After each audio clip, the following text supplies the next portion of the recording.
Friends, this is Vaishnavi Rathore. Welcome to my channel guys. तो आज हम क्या पढ़ने वाले हैं? आज हम पढ़ने वाले हैं क्लास 11 का एक नया चैप्टर जिसका नाम है बायोलॉजिकल क्लासिफिकेशन। यस गाइस, आज हम पढ़ेंगे बायोलॉजिकल क्लासिफिकेशन। ये बहुत ही प्यारा चैप्टर है और बहुत ही इंटरेस्टिंग चैप्टर है। बस से डरना नहीं है, बस थोड़ा रटना पड़ेगा आपको।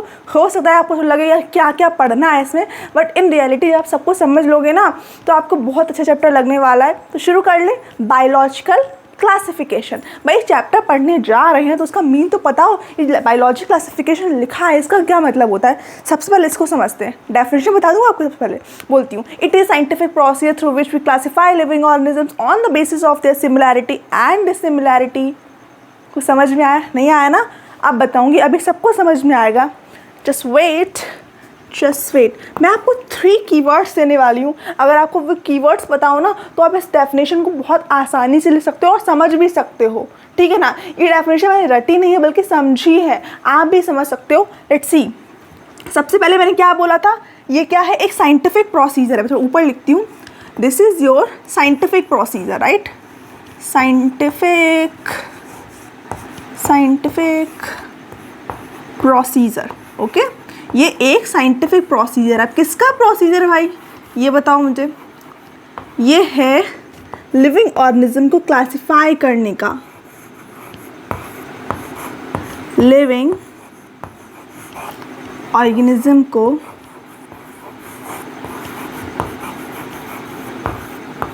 क्लासिफाई करने का या फिर ग्रुप्ड करने का, समझ रहे हो? ग्रुप करने का लिखती हूँ यहाँ पर, क्लासिफिकेशन लिखती हूँ, क्लासिफाइड करने का। ठीक है। अब भाई मैम यार, ये जो क्लासिफिकेशन है लिविंग ऑर्गेनिज्म का कैसे करते हैं, किस बेस पे करते हैं? उनकी सिमिलैरिटी और डिसिमिलैरिटी के बेसिस पर। किसके बेसिस पे करते हैं? सिमिलैरिटी और डिसिमिलैरिटी के बेसिस पर। समझे? अब ज़रा डेफिनेशन साइड में लिखे आ रही है, उसको पढ़ो। Similarity and dissimilarity, right? समझाती हूँ, एक मिनट रुकना ज़रा, रुकना जरा सा। ओके। तो क्या है बायोलॉजिकल क्लासिफिकेशन? बायोलॉजिकल क्लासिफिकेशन एक साइंटिफिक प्रोसीजर है जिसके थ्रू हम लिविंग ऑर्गेनिज्म को क्लासिफाई कर देते हैं। और किस बेस पे करते हैं? सिमिलैरिटी और डिसिमिलैरिटी के बेसिस पे। मतलब कि जो सिमिलर ऑर्गेनिजम्स होंगे उनको हम एक ग्रुप में रख देंगे और जो डिसिमिलर ऑर्गेनिज्म होंगे उनको दूसरे ग्रुप में रख देंगे। लेट्स सी, ये A, B, C, D, E and F, ये कुछ लिविंग ऑर्गेनिजम्स हैं। इनमें ये 3 लिविंग ऑर्गेनिज्म ऐसे हैं जो बेसिकली कुछ सिमिलैरिटी शो करें। फॉर एग्जांपल, इनके 4 लेग्स हैं। They have 4 legs basically. ठीक है ना? इनके पास 4 लेग्स हैं। तो हमने क्या किया, अब ये इनकी सिमिलैरिटी हो गई, इनके पास 4 पैर हैं और इनके पास क्या है? इनके पास 2 पैर हैं।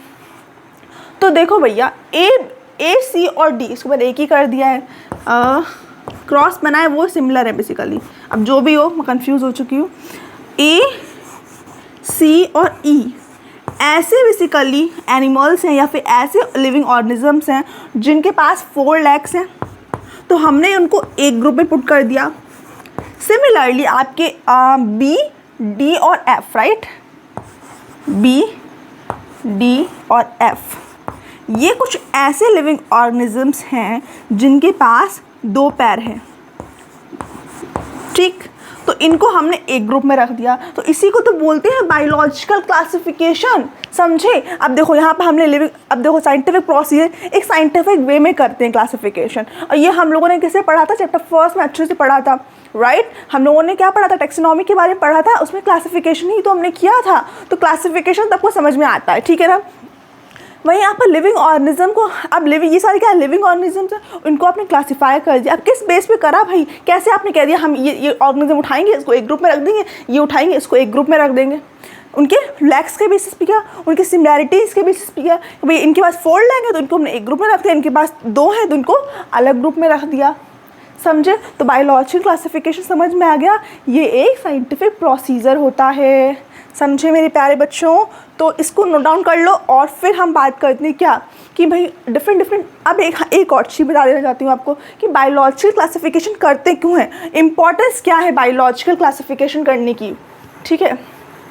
इम्पॉर्टेंस देख लो भाई सब इसकी, या फिर कह सकते हो ज़रूरत क्या है। है ना। तो देखो यार, अगर हमारे इस वर्ल्ड में, संसार में कितने लिविंग ऑर्गेनिजम्स प्रेजेंट हैं, मिलियंस में लिविंग ऑर्गेनिज्म प्रेजेंट हैं। अगर मैं आपसे कहूँ कि आप मुझे हर एक लिविंग ऑर्गेनिज्म के बारे में बताओ कि इसके मॉर्फोलॉजिकल वे में कैसा है, एनाटॉमी इसकी कैसी है, मॉर्फोलॉजी एनाटॉमी दोनों चीज़ बताओ, जिसके कैसे बताओगे यार। हर एक लिविंग ऑर्गेनिज्म पढ़ने बैठोगे क्या कि हाँ एक, अच्छा ये पहले कैट उठाया हमने और कैट की पूरी मॉर्फोलॉजी और एनाटॉमी पढ़ ली। पहले कैट की मॉर्फोलॉजी पढ़ी बेसिकली, और फिर उसके बाद आपने उसकी एनाटॉमी पढ़ी। इसलिए ऐसे तो भैया अगर इन सबको आप ख़त्म करने बैठोगे ना तो एक दिन आप ख़त्म हो जाओगे, लेकिन इनके जो क्लासिफिकेशन समझ रहे हो ना, ये कभी ख़त्म नहीं होने वाले। इसीलिए साइंटिस्ट ने दिमाग लगाया कि नहीं भाई ऐसे काम नहीं चलेगा, हमें क्या करना होगा, लिविंग ऑर्गेनिज्म को क्लासीफाई करना होगा। अगर हम क्लासीफाई नहीं करेंगे ना तो हम उनको एक एक करके नहीं पढ़ सकते हैं, समझे। ये है इसकी इम्पॉर्टेंस बायोलॉजिकल क्लासिफिकेशन की। इसी वजह से एक साइंटिस्ट आए जिनका नाम था, अभी नहीं बताऊंगी, अभी पहले आप इसको स्क्रीनशॉट ले लो और फिर मैं बताती हूँ कौन थे वो महाआत्मा। ले लिया, चलो अब बताती हूँ भाई वो साइंटिस्ट कौन थे। जस्ट वेट, मैं इसको रफ कर देती हूँ। तो भाई वो फर्स्ट साइंटिस्ट थे एरिस्टोटल। एरिस्टोटल भाई ऐसे साइंटिस्ट थे जिन्होंने सबसे पहले बायोलॉजिकल क्लासिफिकेशन करने के बारे में सोचा, समझे। तो मैं लिखना चाहूँगी एरिस्टोटल का नाम यहाँ पर, एरिस्टोटल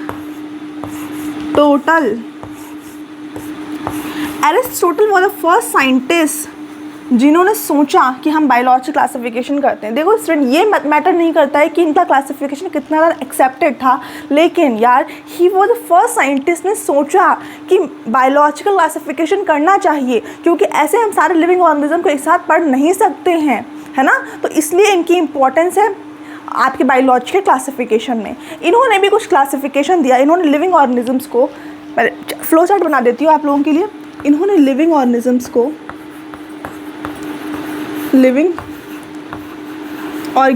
को, क्लासिफाई कर दिया, ठीक, क्लासिफाई कर दिया into animals and plants. Clear हुआ। सबसे पहले इन्होंने एनिमल्स और प्लांट्स में लिविंग ऑर्गेनिजम्स को क्लासीफाई करा। नाउ इनका जो क्लासिफिकेशन था मॉर्फोलॉजी के बेसिस पे था। मॉर्फोलॉजी बोले तो external appearance of living organism, किसी भी ऑर्गेनिज्म की जो एक्सटर्नल अपीयरेंस होती है उसी को बोलते हैं मॉर्फोलॉजी। तो इनका बेस क्या था, बेस बेसिकली इनका जो बेस था, बेसिस ऑफ क्लासिफिकेशन कह सकते हो, वो क्या था, मॉर्फोलॉजी। क्लियर हुआ मेरे प्यारे बच्चों को, मॉर्फोलॉजी। Okay, very nice. तो भाई देखो इन्होंने मॉर्फोलॉजी के बेसिस पे क्लासिफिकेशन किया और लिविंग ऑर्गेनिजम्स को एनिमल्स और प्लांट्स में क्लासिफाई किया। अब एनिमल्स में भी इन्होंने क्या किया, दो बेसिस पे क्लासिफाई ग्रुप कर दिया इनको। फर्स्ट आपका था अनीमिया और सेकेंड था इनेमिया। दिख रहा है क्या आपको, अनीमिया और इनेमिया। अब अनीमिया और इनेमिया क्या होते हैं। अनीमिया बेसिकली ऐसे लिविंग ऑर्गेनिजम्स होते हैं जिनके पास आरबीसी प्रेजेंट होती है, दे हैव आरबीसी। सॉरी बच्चा, अनीमिया ऐसे होते हैं जिनके पास आरबीसी नहीं होती है, तो इनके पास जो होती है आरबीसी एब्सेंट होती है। आरबीसी कैसी होती है, एब्सेंट होती है। अब देखो हमारा जो बेसिकली ब्लड होता है वो आरबीसी की वजह से ही तो रेड होता है, राइट। अब जो अनीमिया के पास आरबीसी ही नहीं है तो क्या इनके पास रेड ब्लड होगा, नहीं होगा ना। तो इनके पास रेड ब्लड भी नहीं होता है, इनके पास रेड ब्लड भी नहीं होता है भाई। सिमिलरली एनीमिया क्या होते हैं, जस्ट अपोजिट होंगे इसके। इनके अनीमिया के पास आरबीसी नहीं थी, एनीमिया के पास आरबीसी होती है, ठीक। तो एनीमिया के पास आरबीसी प्रेजेंट होती है बट एनीमिया के पास आरबीसी नहीं होती। अब आरबीसी है तो रेड का ब्लड, जो आपका ब्लड है वो कैसा होगा, रेड होगा। तो इनके पास रेड ब्लड होता है, they have read blood, right. समझ गए ना इतनी बात कि अनीमिया ऐसे ऑर्गेनिजम्स होते हैं जिनके पास रेड ब्लड सेल नहीं होती है, वही एनीमिया ऐसे होते हैं जिनके पास होती है रेड ब्लड सेल। अब बात करते हैं प्लांट्स। प्लांट्स में भी इन्होंने 3 बेसिस पे 3 ग्रुप में क्लासीफाई कर दिया। देखो जरा सा यहाँ पर इन्होंने प्लांट्स को डिवाइड किया, पहले बहुत बड़े प्लांट्स, फिर उससे छोटे, फिर इतू से प्लांट, मतलब बड़े से लेके छोटे 3 बेसिस पे क्लासीफाई किया। ट्रीज़ में, श्रब्स में और हर्ब्स में। समझ गए? तो इनका क्लासिफिकेशन इतना ज़्यादा एक्सेप्टेबल तो नहीं है, बट येस मैंने बोला ना कि ही वो द फर्स्ट साइंटिस्ट उन्होंने क्लासिफिकेशन करने के बारे में सोचा, तभी इनकी इंपॉर्टेंस है इतनी ज़्यादा। तो फिर से मैं समराइज़ कर देती हूँ। एरिस्टोटल भाई फर्स्ट साइंटिस्ट थे जिन्होंने बायोलॉजिकल क्लासिफिकेशन दिया था, और इन्होंने किस बेसिस पे बायोलॉजिकल क्लासिफिकेशन किया था? मॉर्फोलॉजी के बेसिस पे किया। इन्होंने लिविंग ऑर्गेनिजम्स को एनिमल्स और प्लांट्स में क्लासीफाई कर दिया। एनिमल्स को भी इन्होंने इनेमिया और अनीमिया में क्लासीफाई किया, और वहीं प्लांट्स को हर्ब, श्रब्स एंड ट्रीज में क्लासीफाई किया। अनीमिया में ऐसे लिविंग ऑर्गेनिजम्स आते हैं जिनके पास आरबीसी एब्सेंट होती है, वहीं इनेमिया में ऐसे लिविंग ऑर्गेनिजम्स आते हैं जिनके पास आरबीसी प्रेजेंट होती है। क्लियर हुआ? तो ये था इनका बेसिस स्पेस पे उन्होंने क्लासिफिकेशन किया था एरिस्टोटल ने। अब हम बात करेंगे 2 किंगडम सिस्टम ऑफ क्लासिफिकेशन की। उससे पहले आप क्या करोगे, इसका स्क्रीनशॉट ले लोगे, अगेन ले लो फटाफट से, ले लिया ना? चलो अब बात करते हैं हम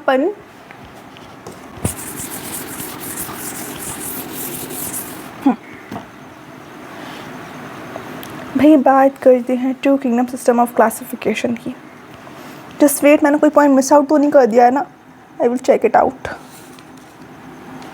नहीं किया बेटा पार्टी। चलो अब बात करते हैं किसके बारे में? 2 किंगडम सिस्टम ऑफ क्लासिफिकेशन के बारे में, ठीक है ना? 2 किंगडम सिस्टम ऑफ क्लासिफिकेशन में हेडिंग डाल देती हूँ, 2 किंगडम सिस्टम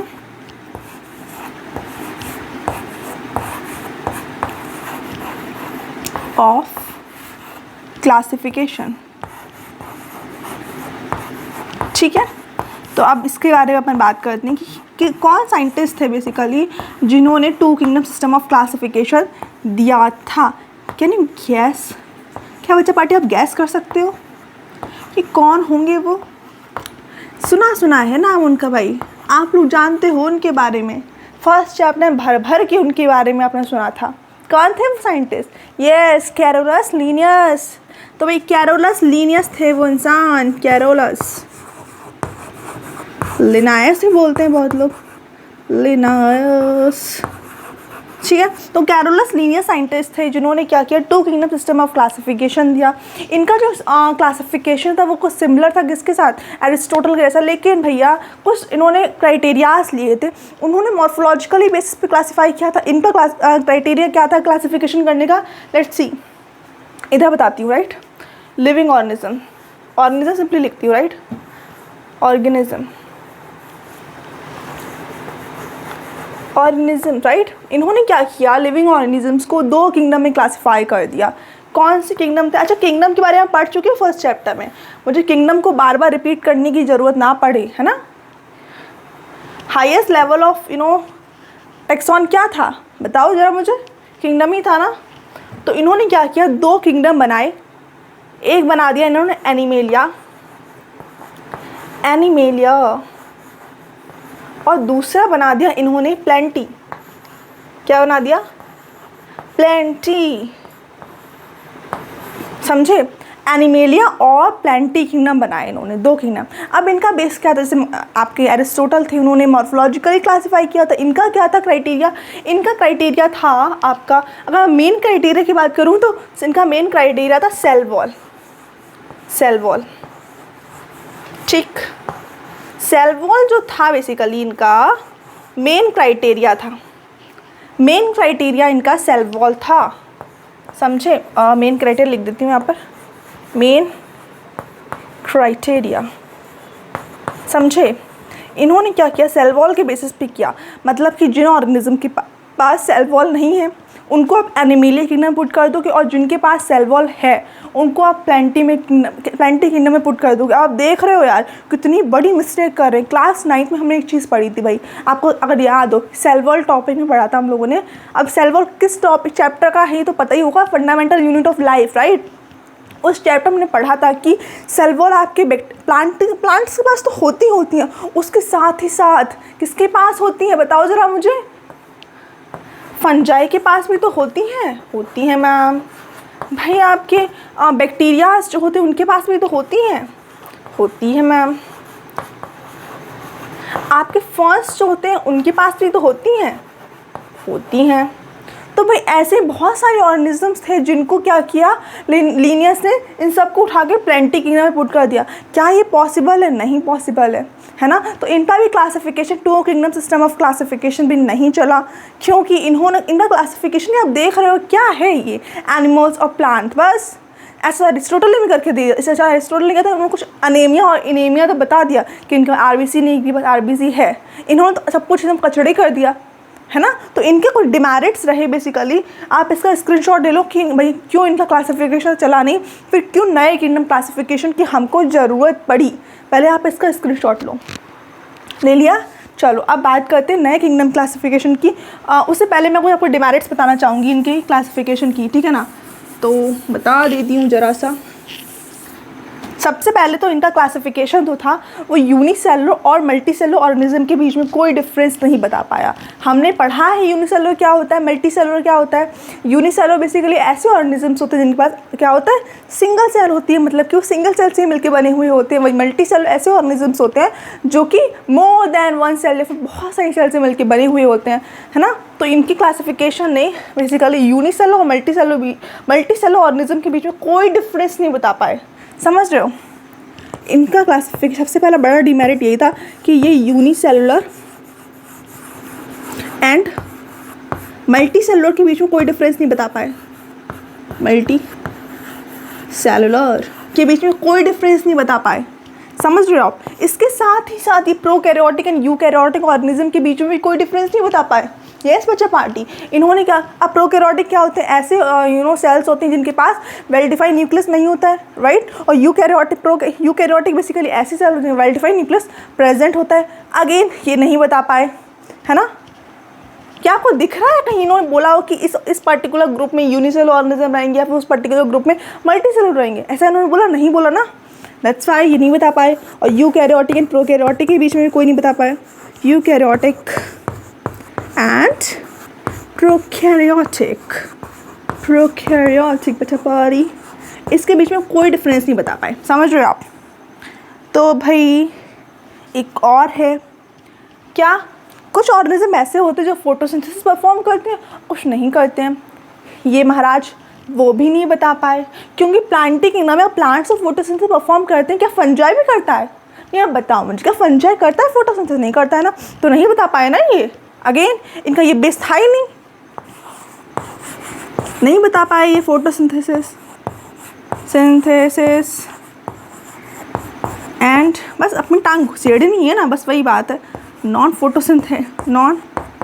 फोटोसिंथेसिस है ना। तो भाई ये भी नहीं बता पाए। अब देख रहे हो कितनी मैं मिस्टेक निकाल दूँ अभी, देखना। आप कुछ ऐसे भी लिविंग ऑर्गेनिजम्स है like Chlamydomonas, like Euglena, like slime moulds, ये ऐसे लिविंग ऑर्गेनिज्म थे जो एनिमल में पुट हो रहे थे, एनिमल में भी आ रहे थे और प्लेंटी में भी आ रहे थे, मतलब कि दोनों की प्रॉपर्टी रख रहे थे, समझ रहे हो। तो दोनों किंगडम में चाहते थे हमें दोनों किंगडम में पुट कर दिया। क्या ऐसा पॉसिबल है? नहीं ना। अब देखो भाई लिख देती हूँ मैं आपका, क्लैमिडोमोनास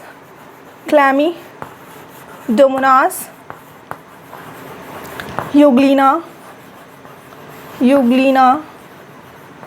एंड स्लाइम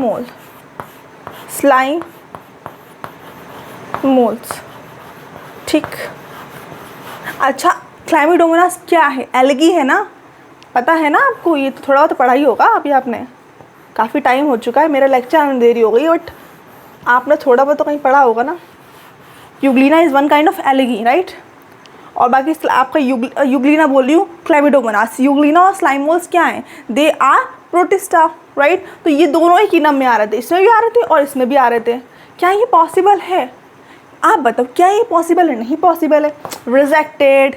अब सिमिलरली कुछ ऐसे भी ऑर्गेनिज्म थे जो ना ही इस किंगडम में आ रहे थे और ना ही उस किंगडम में आ रहे थे। तो क्या किया जाए बताओ आप मुझे? मार दिया जाए कि छोड़ दिया जाए? छोड़ दिया जाए ना। अब भाई क्लासिफिकेशन तो किया है ना, कुछ तो किया है। फिर क्या हुआ, एक नए साइंटिस्ट का उदय हुआ जिनका नाम था अर्नेस्ट हीकल। इन्होंने क्लासिफिकेशन, इन्होंने कहा रुक जाओ गांव वालों, मैं आपकी हेल्प करता हूँ, टेंशन किस बात की है, मैं आपको यूनिसेलुलर और मल्टीसेलुलर ऑर्गेनिज्म के बीच में डिफरेंस बता देता हूँ, मैं निकाल देता हूँ जितने यूनिसेलुलर ऑर्गेनिज्म हैं उनको अलग किंगडम में पुट कर देता हूँ। फिर आपके जो अर्नेस्ट हीकल आए, उन्होंने एक नया किंगडम बनाया जिसका नाम था प्रोटिस्टा। अब मैं प्रोटिस्टा के बारे में बताऊँ उससे पहले आप क्या करोगे, इसका भी स्क्रीनशॉट ले लो फटाफट से। ले लिया बच्चा? चलो अब बात करते हैं नए किंगडम के बारे में, है ना। नया किंगडम देखेंगे रे। अच्छा, जो आपके अर्नेस्ट हीकल थे ना, उन्होंने जो नया किंगडम दिया था ना, उस किंगडम को बोलते हैं 3 किंगडम सिस्टम ऑफ क्लासिफिकेशन। क्या बोलते हैं? 3 किंगडम सिस्टम ऑफ क्लासिफिकेशन बोलते हैं। तो मैं लिखना चाहूँगी 3 किंगडम, 3, ठीक। तो भाई इनके क्लासिफिकेशन को बोलते हैं 3 किंगडम सिस्टम ऑफ क्लासिफिकेशन। इन्होंने क्या किया, लिविंग ऑर्गेनिजम्स को एनिमल्स और प्लांट्स में तो बना ही रहने दिया। जो आपके कैरोलस लिनेज करके गए थे कारनामे में, उनको बना रहने दिया। बस क्या किया इन्होंने, जितने भी यूनिसेलुलर ऑर्गेनिजम्स थे, ठीक है, जितने भी यूनिसेलुलर, उन सबको निकाला भाई किससे, एनिमल और प्लांटी किंगडम से, और उनको एक नए किंगडम में पुट कर दिया। और उस किंगडम का नाम रख दिया, या फिर उसके से ग्रुप का नाम रख दिया क्या, प्रोटिस्टा। तो इनका भी क्लासिफिकेशन वही था, बस इन्होंने क्या किया, लेट्स सी, इन्होंने एक नया किंगडम बनाया प्रोटिस्टा। चलो भाई इस चौक का समापन, प्रोटिस्टा,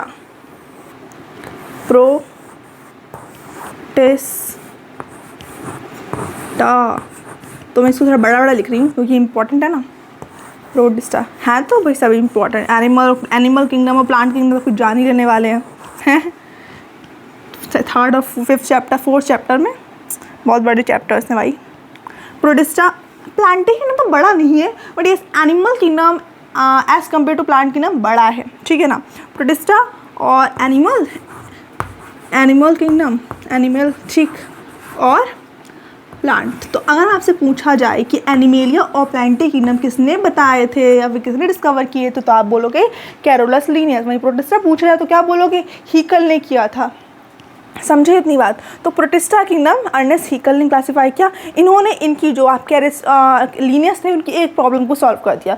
जितने भी यूनिसेलुलर ऑर्गेनिज्म्स हैं उनको बता दिया कि हाँ भाई ये आपके यूनिसेलुलर ऑर्गेनिज्म है। उसने किसको पुट करा पता होना चाहिए आपको, एग्जाम्पल तो पता ही होने चाहिए। आपके बैक्टीरियाज को पुट कर दिया, राइट, अमीबा को पुट करा, अमीबा, क्लैमिडोमोनास को भी, हाँ नहीं क्लैमिडोमोनास को नहीं किया था। और किस किस को किया था भाई, स्लाइम मोल्ड को, ठीक।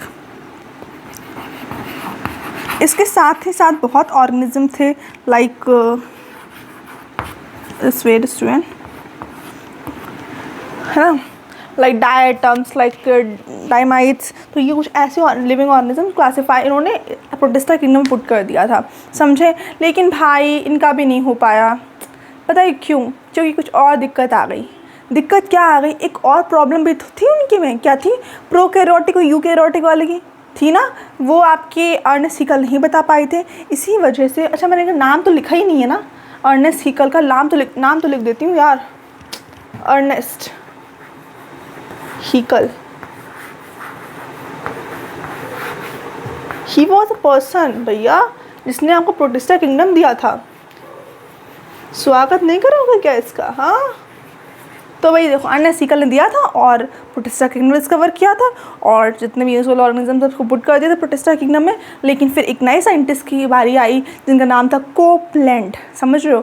कोपलैंड ने एक 4th किंगडम क्लासिफिकेशन दिया, और बेसिकली जितने भी प्रोकैरियोटिक ऑर्गेनिजम्स थे ना उनको निकाल फेंका बाहर। कहाँ से? प्रोटिस्टा थे। क्योंकि यार ये तो क्लियर होगा ना, इससे सारे, इसमें कोई यूनिसेलुलर ऑर्गेनिज्म नहीं है। अब सारे यूनिसेलुलर किसमें है? आपके प्रोटिस्टा किंगडम में है ना। प्रोटिस्टा किंगडम से क्या किया, प्रोकैरियोटिक यूनिसेलुलर ऑर्गेनिज्म को निकाला। कौन से ऑर्गेनिज्म को निकाला? प्रोकैरियोटिक यूनिसेलुलर ऑर्गेनिज्म को। अब फिर इसका मतलब ये हो जाएगा स्टूडेंट कि ये बन जाएंगे कैसे, ये बन जाएंगे क्या बोलते हैं, यूकैरियोटिक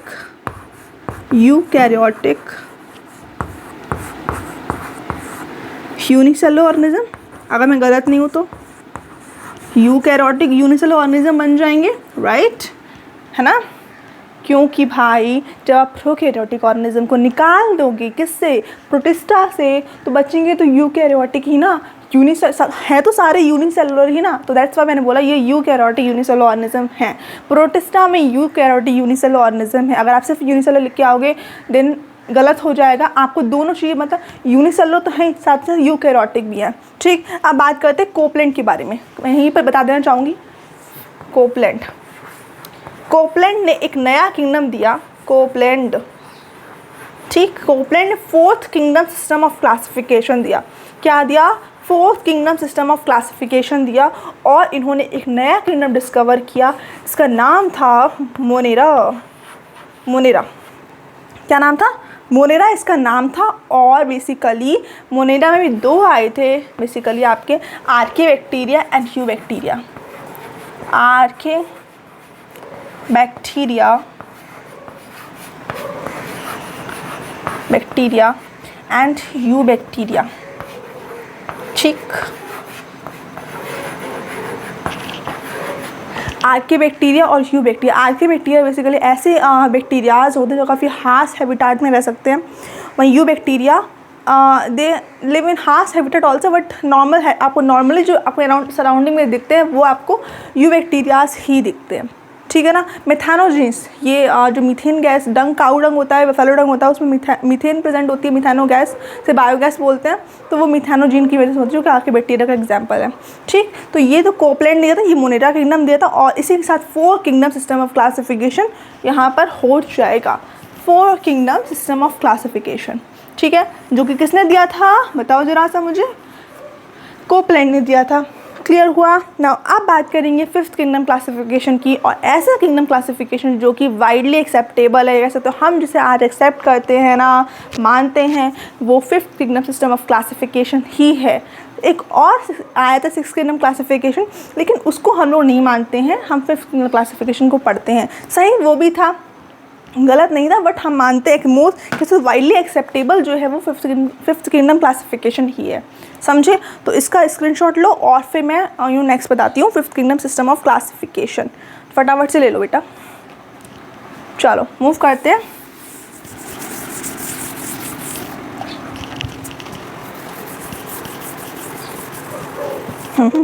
चलो देखती हूँ कोई पॉइंट मिस तो नहीं हो गया ना। Just wait students. अच्छा, मेरी क्लास में एनसीईआरटी बुक लेके बैठा करो, समझ रहे हो ना, मेरी क्लास में एनसीईआरटी बुक लेके बैठा करो कृपया करके, ये बात हर बच्चे को पता होनी चाहिए। कुछ मिस हुआ है क्या बेटा? नहीं हुआ है, सब कुछ मैंने बता दिया है, और अभी मैं आपको एनसीईआरटी के टेबल बता दूंगी, ठीक है ना। एनसीईआरटी का जो टेबल गिवन है उसको मैं आपको डिस्क्राइब कर दूंगी। चलो अब बात करते हैं बेसिकली हम किसके बारे में, 5th किंगडम क्लासिफिक, मैं से पूरा कर दिया मैंने तो, 5 किंगडम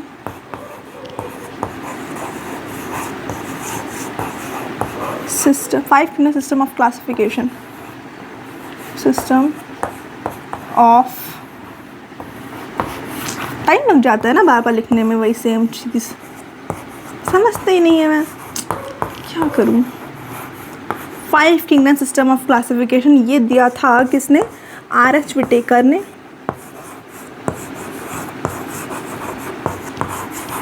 ठीक है। कब दिया था ये आप मुझे कमेंट करके बताओ, क्योंकि एनसीईआरटी में गिवन है भाई, एनसीईआरटी का ईयर गिवन है, तो आप मुझे कमेंट करके बता देना कि R.H. विटेकर ने, मैं यहाँ स्पेस छोड़ दे रही हूँ फॉर यू पीपल, कि आप मुझे बताओ कि यहाँ पर मैं कौन सी डेट फिल करूँ। मुझे नहीं पता है, आपको पता है, आप मुझे बताओ क्या है, कौन से ईयर में R.H. विटेकर ने 5th किंगडम क्लासिफिकेशन दिया था, ठीक। इन्होंने क्या किया, एक नया किंगडम इंट्रोड्यूस किया जिसका नाम था फंजाई। क्या था, फंजाई। फंजाई बेटा एक ऐसा किंगडम था जो ना ही प्लांट में आ रहा था, एक तो ये मल्टी सेलुलर होते हैं, first condition, firstly multi cellular होते हैं, मल्टी सेलुलर होते हैं, फंजाई आपके। और दूसरी बात ये है कि इनके पास सेल वॉल प्रेजेंट होती है। तो मतलब ये था कि पहले ये जो था ये फंजाई ये आपका प्लैंटिगिना में पुट्टा, लेकिन सेल वॉल इनकी सेल वॉल होती है वो काइटिन से मिलकर बनी हुई होती है। बहुत चिटिन बोलते हैं, चिटिन नहीं होता है बेटा, काइटिन होता है। काइटिन से मिलके इनकी काइटिन से सेल वॉल इनकी मिलके बनी हुई होती है, ये पता होना चाहिए। और आर.एस. विटेकर ने इनको एक अलग किंगडम में पुट कर दिया क्योंकि ये आपके बेसिकली फिफ्थ सारे किसी भी किंगडम फॉल नहीं हो रहे थे, ना कि मोनेरा में हो रहे थे, ना प्रोटिस्टा में हो रहे थे, ना एनिमल्स में, ना प्लांट्स में। दैट्स वाई इनको एक नया किंगडम बनाना पड़ा और इसका नाम था फंजाई। इन्होंने किस बेस पे क्लासिफिकेशन किया, ये सबसे इम्पॉर्टेंट है। इनके क्राइटेरिया क्या था? क्राइटेरिया बेटा पारी, क्राइटेरिया देखो ज़रा सा। क्राइटेरिया इनका था मोड ऑफ न्यूट्रिशन,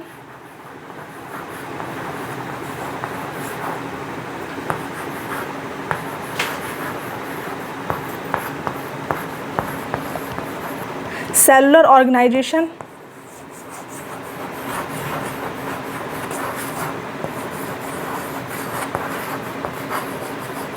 है ना, और क्या था? रिप्रोडक्शन,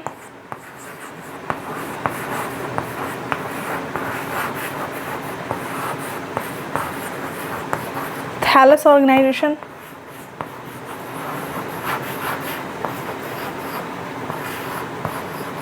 अच्छा बहुत सारे बच्चों को थैलस ऑर्गेनाइजेशन, थैलस क्या होता है उसको पता नहीं होता है ना, कन्फ्यूज़न होती है। बताती हूँ थैलस क्या होता है।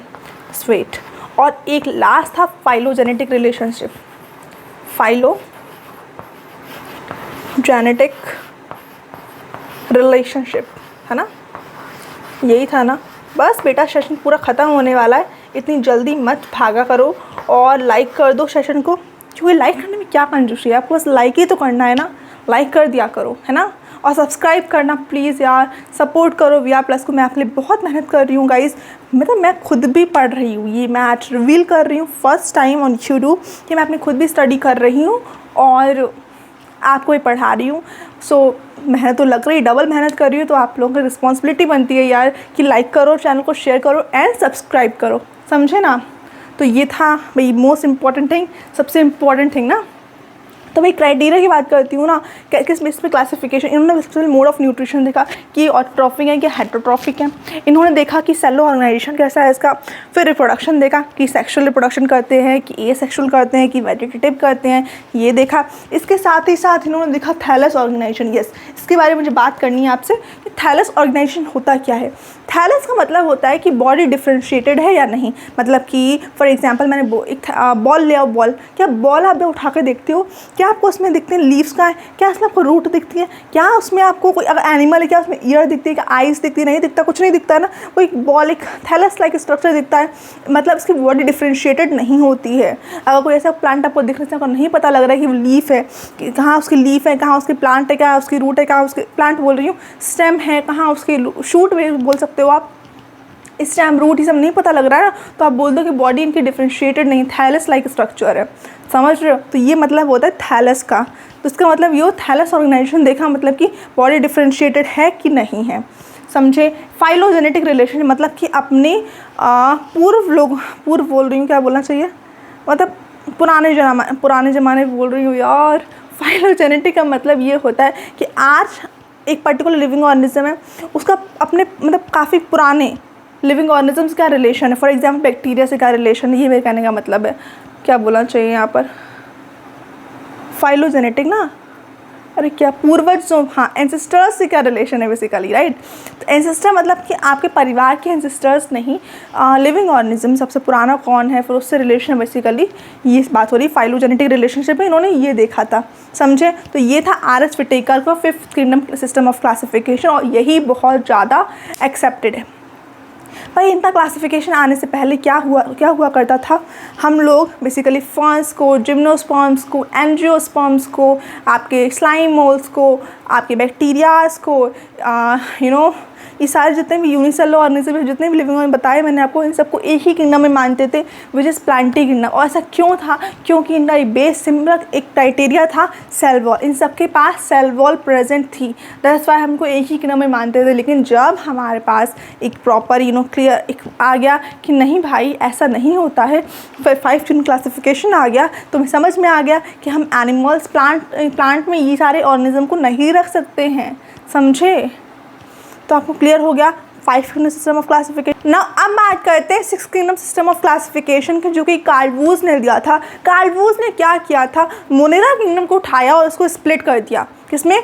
आर्के बैक्टीरिया और यू बैक्टीरिया में। ठीक, किस बेस पे किया? इन्होंने देखा कि आर्के बैक्टीरिया की जो सेल वॉल है वो पेप्टिडोग्लाइकन से मिलके नहीं बनी है, वहीं यू बैक्टीरिया की जो सेल वॉल है पेप्टिडोग्लाइकन से मिलके बनी हुई है। दैट्स वाई इन्होंने उसको क्लासीफाई कर दिया और एक अपना नया किंगडम दे दिया, से बोला 6 किंगडम सिस्टम ऑफ क्लासिफिकेशन, समझे? और इसके साथ ही साथ कार्ल वुज ने 3 डोमेन सिस्टम ऑफ क्लासिफिकेशन भी दिया था। एक 3 डोमेन सिस्टम क्लासिफिकेशन में क्या क्या था मैं बताना चाहूँगी आपको, यहाँ बता दूँ। बेसिकली 3 डोमेन सिस्टम इन्होंने दिया था, आर्चिया या फिर आर्किया, और क्या दिया था? सेकेंडली आपका था यूकैरिया, ठीक, और लास्ट था जो आपका वो था बेसिकली यूकैरियोटिक, ठीक। तो इस बेसिस पे इन्होंने 3 डोमेन सिस्टम ऑफ क्लासिफिकेशन दिया था। तो फाइनली अब हमारा क्या ख़त्म हो रहा है? अब हमारा ये इंट्रोडक्शन था बेसिकली इस चैप्टर का, या कह सकते हो पूरा 5 unit system of classification, 6 kingdom of classification, ये ख़त्म हो गया है। अब बात करेंगे किसके बारे में? अभी नहीं, नेक्स्ट वीडियो में बात करेंगे मोनेरा किंगडम के बारे में। अब मैं आपको एनसीईआरटी का बताना चाहूँगी, एक दे दूँ एनसीईआरटी के पॉइंट्स पे कुछ इम्पॉर्टेंट चीज़ है कि नहीं, ठीक, देख लेती हूँ ज़रा सा एनसीईआरटी। देखो भाई, मैं फिर से बोलूँगी एनसीईआरटी बुक लेके बैठा करो, बहुत ज़रूरी होता है, समझ रहे हो ना? मैं खुद लेके बैठ रही हूँ ताकि मैं आपको एनसीईआरटी एक्सप्लेन कर दूँ।